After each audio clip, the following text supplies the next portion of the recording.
So I was aware of this one being made, but I'm always a little skeptical. It's got to be really good for me to be involved with something. I have some ideas that maybe could make it better. Well, something positive, something that has vision and can explain why we're so divisive right now. At 76, Richard Gere has distanced himself from Hollywood's glamorous lifestyle, choosing a quiet life in Madrid with his family.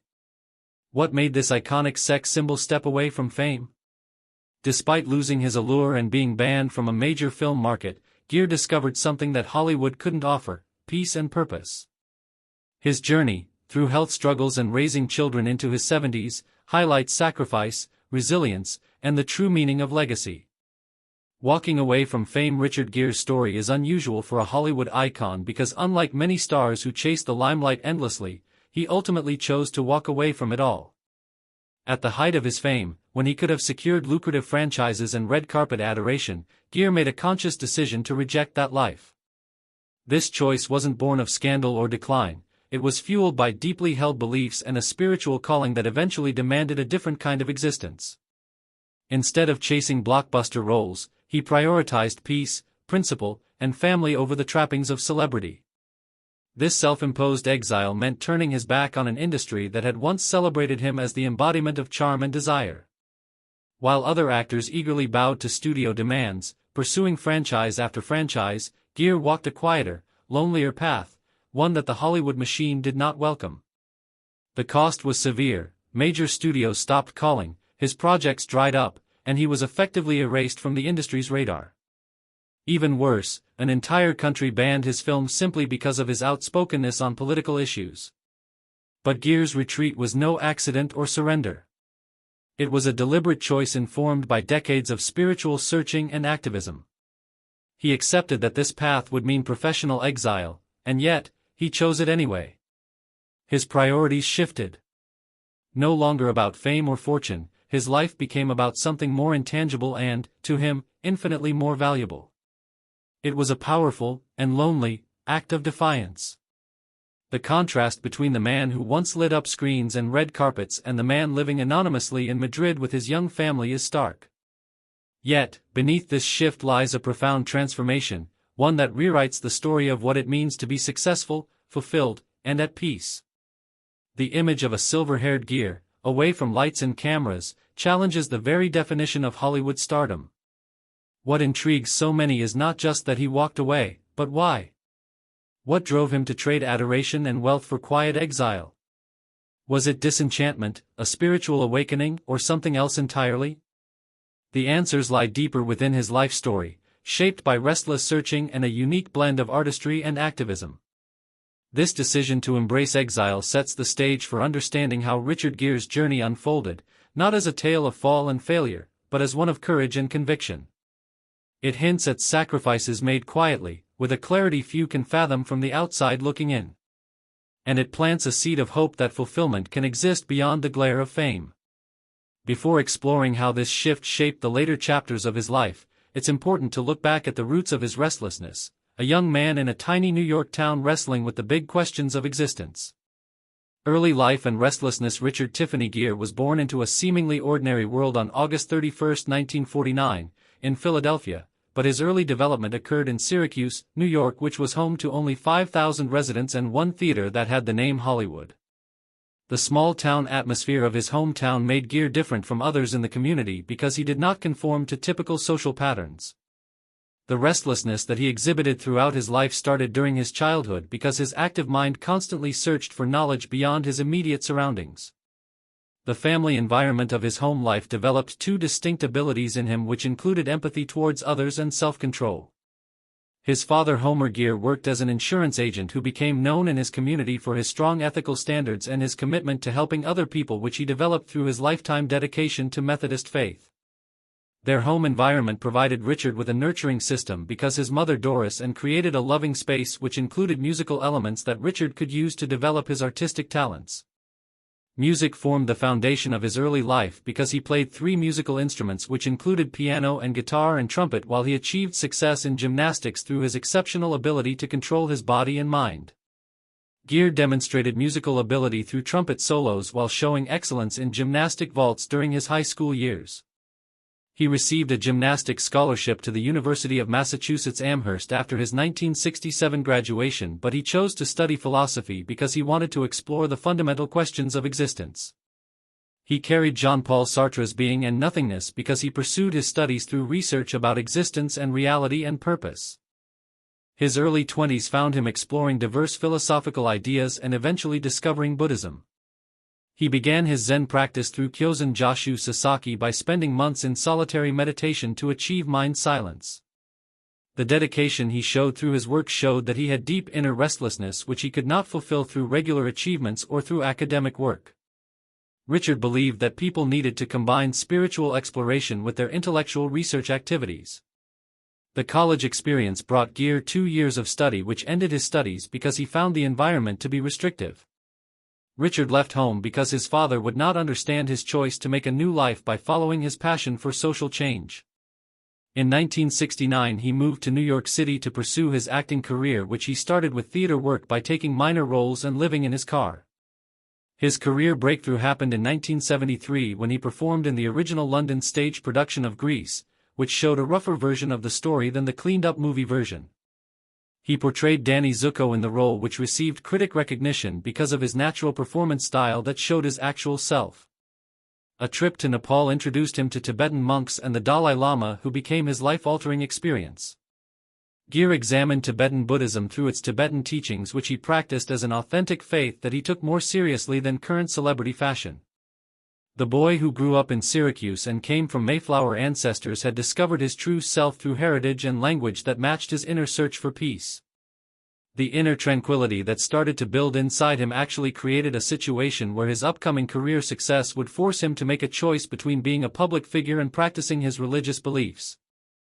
That tension would become the crucible in which Richard Gere's unique story was forged, stretching from the glimmering heights of Hollywood to the quiet corners of remote monasteries, shaping a journey few could imagine.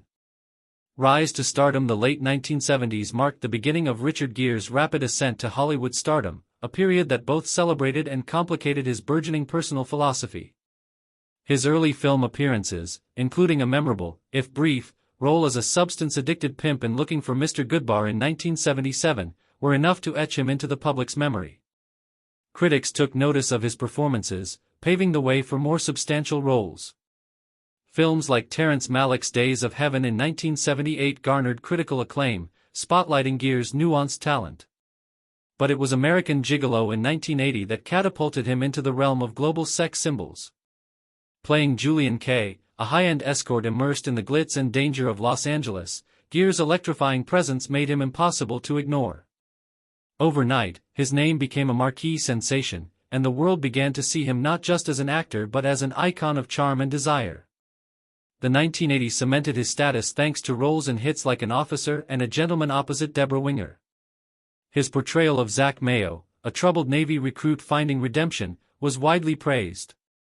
The film grossed nearly $130 million, earned 2 Academy Awards, and won him his first Golden Globe nomination.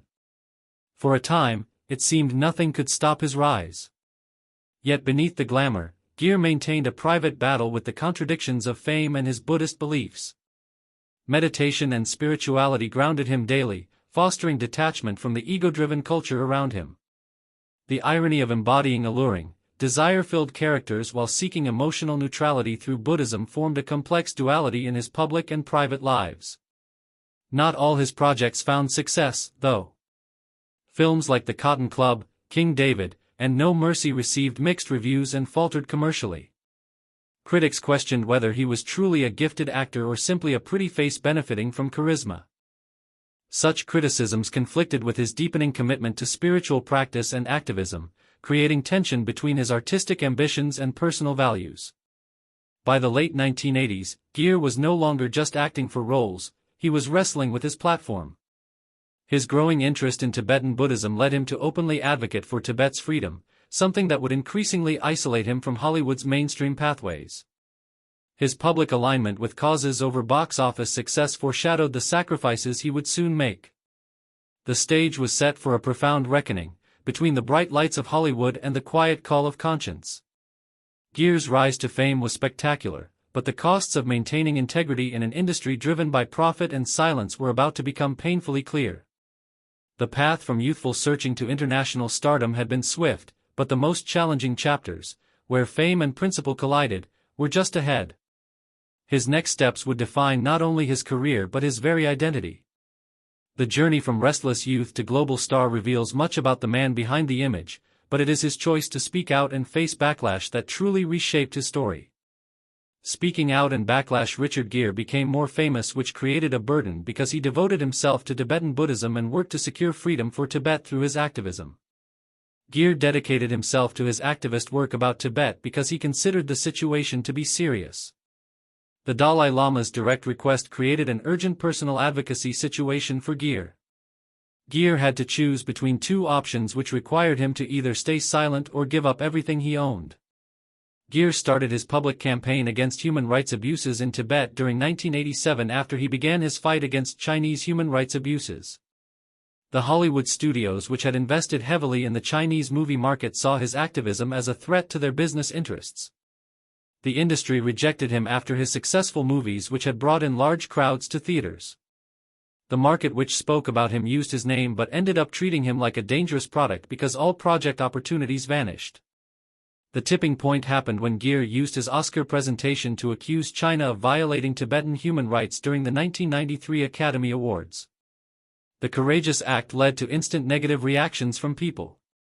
The Academy permanently banned him from all future Oscar presentations, while film studios stopped production on his projects without any public statement about it. The industry's message was unmistakable: speaking truth came at the cost of career opportunity. The broader effects of the situation showed even more intense impacts.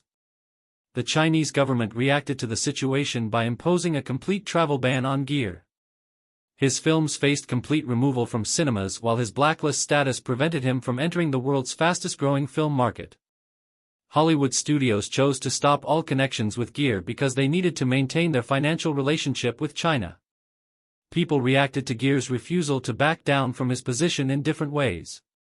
Some people respected his dedication to his beliefs, while they considered him an exceptional person who would rather lose his public profile than maintain his fame. Some people considered his activism to be impractical, while others thought it would create problems for him, and they expressed doubt about his public comments harming his future chances. The debate about commerce never interested Gere because his focus remained on matters of conscience. The impact on his professional life became evident through his actions. The actor who used to be a top box office star lost his main roles, which led to his exclusion from a system that prioritized financial gain instead of ethical standards. The actor lost all studio offers, which led him to find solace in independent films. Gere maintained his refusal to apologize under increasing pressure because he believed he would repeat his past decisions. He needed to create his own definition of success after this moment. How could he measure achievement when the very industry that validated him cast him aside? Gere decided to create movies which matched his personal values instead of seeking validation from Hollywood. He had to find a way to keep his acting career active while staying true to his ethical beliefs. Gere entered his first professional acting period while his personal development progressed. He gained international recognition through his work, which supported Tibet and human rights causes as he visited refugee camps and worked on projects that most people chose to overlook. The man who once epitomized Hollywood charm became known for his combination of activism and physical attractiveness. Gere developed stronger internal understanding of himself after his public recognition decreased. The sacrifices he made chipped away at the old celebrity image, leaving behind someone far more rooted in purpose, no matter the cost. Even as the pressures of activism reshaped his career, his personal life was evolving in ways equally complex and revealing. Love, marriage, and personal struggles. Richard Gere's personal life during these turbulent years reflected the same tensions that defined his career: a search for connection amidst complexity, and struggles between public expectation and private truth. In 1988, he met Cindy Crawford, a rising supermodel 17 years his junior. Their relationship sparked immediate media fascination, a power couple united not only by fame but by shared interests in Buddhism and spirituality.